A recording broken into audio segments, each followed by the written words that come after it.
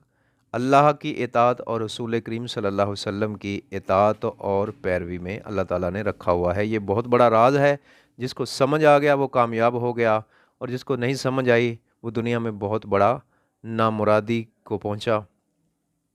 تو اللہ فرماتا ہے میں اپنے نور کو پورا کر کے رہوں گا، ولو کاری الکافرون، اگرچہ کافر اس بات کو ناپسند کریں۔ کافروں کو یہ بات بری بھی لگے گی، کافروں کو یہ چیز اچھی نہیں لگے گی، تو بھی ہم اسلام کا پرچار کر کے رہیں گے،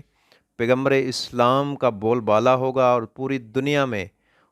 میرے پیارے محبوب صلی اللہ علیہ وسلم کا ڈنکا بچے گا۔ آپ کی عزت، آپ کی ناموس کے اوپر لوگ کٹ مریں گے، اور ساری زندگی حضور صلی اللہ علیہ وسلم کے حسن و جمال، آپ کے سیرت و کردار، ایک ایک ادا کا تذکرہ کر کے، حضور کی زلفوں کا تذکرہ کر کے، چہرہ ودحا کا ذکر کر کے، ما زاغل بصروں کے پیاری پیاری آنکھوں کا ذکر کرتے ہوئے وہ اپنے دل کو تسلی دیں گے، اپنے دل کو ٹھنڈک اور سکون پہنچائیں گے۔ حضور کا نام لینے سے ان کے دلوں کو سکون ملے گا، اور حضور صلی اللہ علیہ وسلم کی ذات پر، آپ کے نام نامی پر، آپ کے دین کی خاطر آنے والے لوگ اس قدر اپنی محبتوں کا اظہار کریں گے کہ وہ کٹ مرنے سے بھی گریزاں نہیں ہوں گے۔ والذی ارسل رسولہ، اگلی آیت میں اللہ فرماتا ہے وہ ذات جس نے بھیجا اپنے رسول کو بالہدا، ہدایت کے ساتھ، و دین الحق، اور سچے دین کے ساتھ۔ یعنی اللہ تعالیٰ نے حضور تاجدار کونین صلی اللہ علیہ وسلم کو اس دنیا میں بھیجا ہے ہدایت عطا فرما کے، و دین الحق کی، اور سچا دین دے کر۔ یعنی آپ دنیا میں لوگوں کو ہدایت دینے کے لیے تشریف لائے، اور سچائی کا طریقہ، سچائی کا راستہ دکھانے آئے۔ اور سچائی کا راستہ کیا ہے؟ وہ جنت کا راستہ ہے، وہ کامیابی کا راستہ ہے، وہ فلاح کا راستہ ہے، وہی ہدایت کا راستہ ہے۔ جو بندہ بھی ہدایت کو قبول کرتا ہے اور اس راستے پہ چل پڑتا ہے تو یقیناً چلتا چلتا سیدھا وہ کامیابی کی طرف، جنت کی طرف اپنا رخ کرتا ہے، اور آخر وہ اپنی منزل کو پا لیتا ہے۔ اللہ فرماتا ہے کہ میں نے ہدایت اور سچا دین دے کر اس دنیا میں اپنے رسول کو بھیجا ہے، لِیُظْہِرَہُ عَلَى الدِّینِ کُلِّہِ، تاکہ اس دین کو سارے دینوں پہ وہ غالب کر دے۔ اس دین کا غلبہ وہ چاہتا ہے کائنات میں۔ یظہرا، غلبہ کیا ہوتا ہے؟ دین کی عزت چاہتا ہے، دین کا اس دنیا میں پرچار کرنا جو ہے نا وہ اس کو پسند ہے، اور وہ چاہتا ہے کہ پوری دنیا میرے مصطفیٰ کے گیت گائے، میرے مصطفیٰ کے ترانے گائے، میرے مصطفیٰ سے محبت کرے، ان کے نقش قدم پہ چلے، دین اسلام کو اپنائے، سلامتی اور امن کے ساتھ اس دنیا کی زندگی کو جیے، اور آخرت میں بہت بڑی کامیابی سے ہمکنار ہو جائے گا انشاءاللہ۔ ولو کاری المشرکون، اللہ فرماتا ہے اور اگرچہ مشرکین کو، مشرکین مکہ کو یہ بات بری بھی لگتی ہے تو بھی دین اسلام کا غلبہ ہو کے رہے گا۔ تو پھر آپ نے دیکھا تاریخ اس بات کی گواہ ہے، بلکہ آقا دو جہاں صلی اللہ علیہ وسلم کے زمانے میں بہت بڑے بڑے کافر جو تھے وہ قتل ہو چکے تھے، اور دین کا غلبہ ہو چکا تھا، مکہ بغیر جنگ کے بھی فتح ہو چکا تھا، اور امن کا پیغام لے کر حضور صلی اللہ علیہ وسلم مکہ مکرمہ پہنچے۔ وہ جو آپ کے جان کے دشمن تھے ان تمام کو معاف کر دیا، اور ان کو باہم شیر و شکر بنا دیا، اور ایک اخوت اور محبت کا درس دیتے ہوئے اس دنیا سے سدھار گئے، اور آج تک وہ دین دنیا میں انشاءاللہ غالب ہے، اور قیامت تک وہ غالب رہے گا۔ اس دین کو کوئی بھی مٹانے والا نہیں ہے۔ مٹ گئے، مٹتے ہیں، مٹ جائیں گے عادا تیرے، نہ مٹا ہے نہ مٹے گا کبھی چرچا تیرا، یعنی اس دین کا چرچا ہمیشہ رہے گا۔ اس کو مٹانے والے خود مٹ چکے ہیں، کئی ابو جہل، ابو لہب، عتبہ، شیبہ، مغیرہ، بڑے بڑے اس دین کے مخالفین آئے، کئی یزید اور یزید کی اولاد پیدا ہوئی جنہوں نے اسلام کے خلاف جو بھی حرکت کی، اللہ تعالیٰ نے ان کو دنیا میں بھی اس کا وبال چکھایا، اور دنیا میں بھی ان کے اوپر عذاب مسلط کیا، اور آخرت میں بھی ان کے لیے دردناک عذاب ہے۔ تو اس لیے اگر کوئی ابو لہب اور ابو جہل کے نقش قدم پہ چلتے ہوئے دین کے اوپر حملہ کرتا ہے، یا ناموس رسالت کے اوپر حملہ کرتا ہے، ختم نبوت بھی اوپر ڈاکہ ڈالتا ہے، تو اللہ فرماتا ہے کہ اس کے ہاتھ کچھ بھی نہیں آئے گا سوائے رسوائی اور ذلت کے۔ ذلت اور رسوائی اس کا مقدر بن جائے گی دنیا میں بھی اور آخرت میں بھی۔ کامیابی صرف اسی میں ہے کہ ہدایت کی بات کو قبول کر لیا جائے، اور دین حق کو تسلیم کر لیا جائے، اور اسی کے مطابق ہی زندگی گزاری جائے، تاکہ دونوں جہانوں میں کامیابی مل سکے۔ امید ہے کہ آپ کو ان آیات کی اچھے طرح سے سمجھ آ چکی ہوگی۔ اللہ تبارک و تعالی آپ کا حافظ اور نگہبان ہو۔ السلام علیکم ورحمۃ اللہ وبرکاتہ۔